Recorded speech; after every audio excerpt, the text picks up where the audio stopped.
जी 99% जरी आपण आपलं काम केलं तरी 0.1% कुठंतरी नशिबाचा भाग असतो. ते कुठंतरी कुठली तरी एक वेगळी शक्ती आपल्यासाठी त्यासाठी गरजेची असते. मग हे कुठंतरी काय कमी पडतंय की काय, यासाठी खरं तर मी वास्तुशास्त्राकडे वळालो. सर, आपण सांगितल्याप्रमाणे आपण BE मेकॅनिकल आहात. गेली 6 वर्षापासून आपण शैक्षणिक क्षेत्रात काम करत आहात. तर तुम्ही या वास्तुशास्त्राकडे कसे वळलात? खरं तर मी सायन्स एज्युकेशन असल्यामुळं या पत्रिका किंवा भविष्य वास्तुशास्त्र यावर थोडासा कमी विश्वास होता. म्हणजे नसता म्हणला तरी चालेल. पण भाऊंना ॲक्च्युली हे वास्तुशास्त्र आपल्या रेग्युलर लाईफमध्ये कसं वैज्ञानिक दृष्टिकोनातनं आम्हाला पटवून दिलं.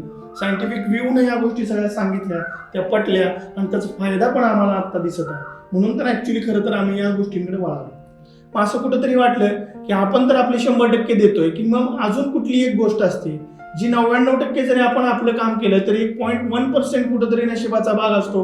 कुठंतरी कुठली तरी एक वेगळी शक्ती आपल्यासाठी त्यासाठी गरजेची असते. मग हे कुठंतरी काय कमी पडतंय की काय, यासाठी खरं तर मी वास्तुशास्त्राकडे वळालो. आणि कसं होतं, अपयशानंतर यशाची पायरी येते.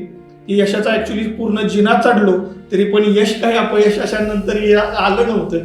मग नंतर एक काहीतरी करावं, नक्की कुठंतरी कमी काय पडतंय हे चांगलं शोधण्यासाठी खरं तर मी वास्तुशास्त्राकडे वळालो.